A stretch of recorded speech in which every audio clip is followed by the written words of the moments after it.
Chapter 24. I woke up sweating and gasping for air because of the dream that haunts me, or rather I'd say a nightmare, or a past that keeps on coming back. I look around to make sure that I'm really awake now. The window is already there, and the light is not blinking anymore. I saw the CCTV facing me. I pinched my wound and I felt pain. Yes, I confirm that I am already awake and alone inside this room.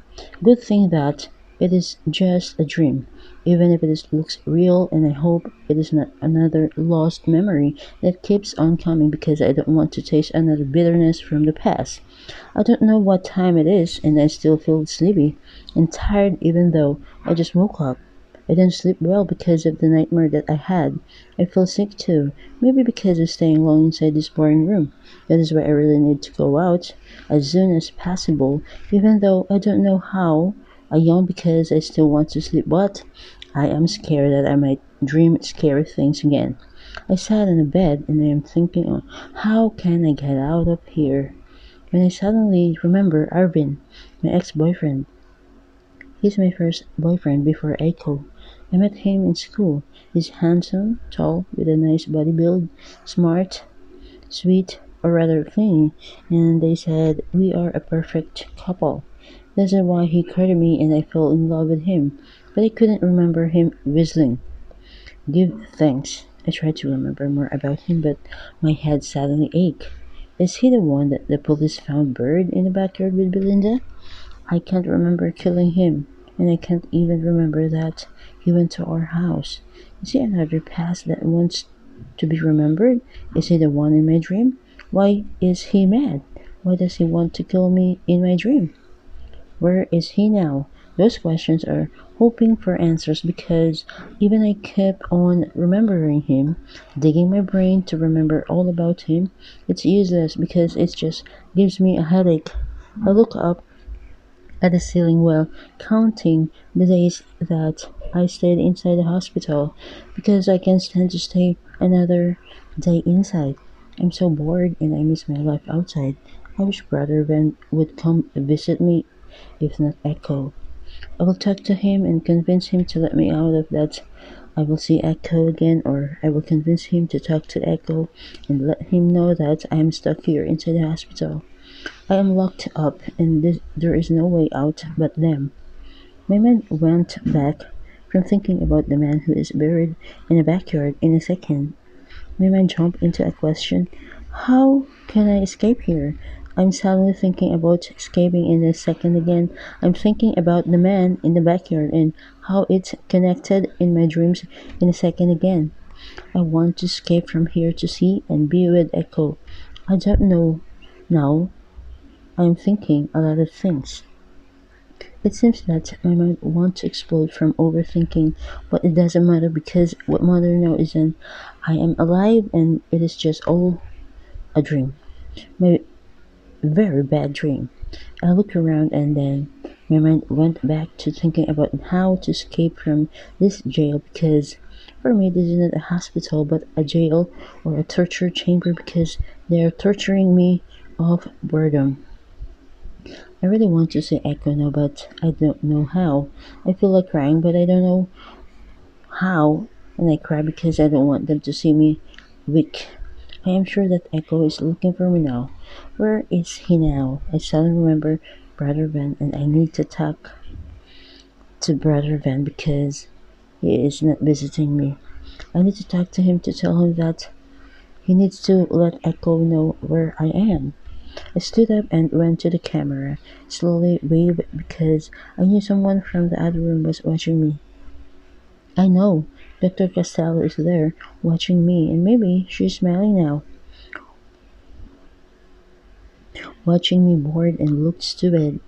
I have a lot of things to say, but I don't want to say it because I know that she cannot hear me even when I talk to her. I silently stare at the camera for an hour, thinking if it is possible to reach it because the bed is too short to use for reaching it. She said that I need help, but who's going to help me if nobody wants to talk to me? Who's going to help me if Echo doesn't know where I am? Why don't Dr. Costello want me to talk to Echo? or to rather even, how would they know that I am here? I take a deep breath because I am tired of thinking. I feel disappointed about everything. My mind is so active again that it gives me a headache. I love pictures flash, dark lights, white lights, and blurry scenes. I want to call for Dr. Christelle, but I don't trust her. I can feel something in her. My vibes is telling me that he's a demon in disguise.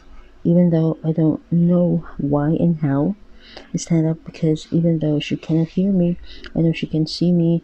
So I stared at the camera for the second and I showed her my middle finger in front of the camera.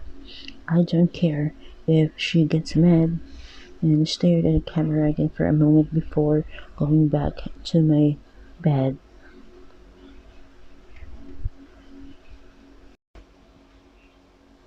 Chapter 25. I turned around when I heard the door slowly opening to see who it is. The bright light that dazzled me. I cannot see the face of the one who opened the door. I know he's a man and he's standing in front of me. "Babe," he said, and his voice sounded familiar. He walked near me and he closed the door, and my eyes opened wide when I saw Echo. My heart beat fast because I can't believe that he is here now, standing in front of me. "I knew it," I said, and I ran and jumped to him with excitement because he is here now. "I knew that you were going to come and rescue me," I said with a smile while kissing him because of excitement that finally my Prince Charming is here and he's going to rescue me. "How are you, my queen?" he asked while staring at me. "You miss me?" he asked again while staring at me. His dazzling eyes aroused me. I didn't answer but I nodded. I kissed him and he kissed me back. I felt his kiss miss me so much. "I love you still so much," I whispered to him. He pushed me on the bed like he used to do before. We made love and he started kissing me again and touching me all over my body. He removed my clothes and kissed me again from my neck down to my belly. His warm kisses made me more aroused. I know after this we will go out together and leave this place to start a new life again. "You like it?" he asked, and his voice suddenly changed and he became Brother Mike. I kicked him and he fell to the floor and he looked at me. "Stay there," I said, and I tried to find where my clothes were, but I couldn't see it. Maybe he hid it. His face changed into a hungry lion ready to eat the meat in front of him. "Stay away from me," I screamed, but there was no voice coming from my vocal cord. I thought Echo was the one kissing me, and I didn't expect that it was Mike, and I felt so disgusted. He tried to come near me again, but I warned him again to stay away from me. "Stay there, or else I will kill you again, I swear," I said, and he just smiled and started whistling, a familiar whistle that gives me headache.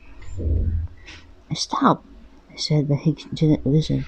His face started to change to the man that I buried in the backyard before Belinda was slowly walking towards me. "Stop," I said again, but he continued whistling, and he sat beside me and started kissing me again and touching me all over my body. "Stop!" I screamed and kicked him hard so that he would fall in the bed, but nothing happened. He keeps on whistling while staring at me, and he sits beside me and starts kissing me and touching me all over my body. I silently breathe even though I want to fight him and make him stop. I can't do it. I can feel his warm breath on my face, neck, belly, and all over my body. That makes me sick and disgusted. I can also feel his touch from under my panty and I don't like it. "Stop, please," I whispered, but he didn't listen and continued that he was doing. I said stop, and I pushed him away, but he didn't move even a single move. He grabs me by my neck and he lifts me up. He looks into my eyes and smiles while seeing me hurting and turning red because I can't breathe. He threw me and I hit the wall hard. I feel like my bones are breaking, my back is hurting and I can't move. I heard him whistle again and I watched him slowly walking near me. I wait for him to come close to me because I will hit him with a steel vase beside me. He walked slowly while whistling. I felt no life in his eyes staring blankly at me. When he's beside me, he tried to grab me and I hit him with a steel vase that I am holding. I hit him hard many times on his head until he fell on the floor. I sat on top of him while still hurting him hard until his skull cracked and I could see the blood coming out from him. The floor turns red now because of his blood, and when I tried to look at the steel vase that I'm holding, it suddenly turns into a pillow, a white pillow stained with blood. This blood, I don't know what happened. I don't know how I hit with a pillow. I don't know how I broke his skull with a pillow, and I don't know how I killed him with a pillow. I threw the pillow on the bed and sat beside me. I took a deep breath and I looked at the man who thought was Echo or Mike. I looked at the man who tried to kill me and he is now dead inside my room. I don't know what to say to Dr. Costello. I know she will get mad and put me in jail. I push him and hide him under my bed and wipe his blood with my blanket that I used to cover him under my bed. Still don't know why. I don't know where my clothes are. I tried to find it, but I couldn't find it. I suddenly remembered that I was dreaming because I was just in bed a while ago. So I tried to look around to see any changes, but I didn't see any changes. The CCTV is still there. The window and the light are blinking. I look at the man lying in bed inside me. He's not changing or moving, so it is real. I killed the man.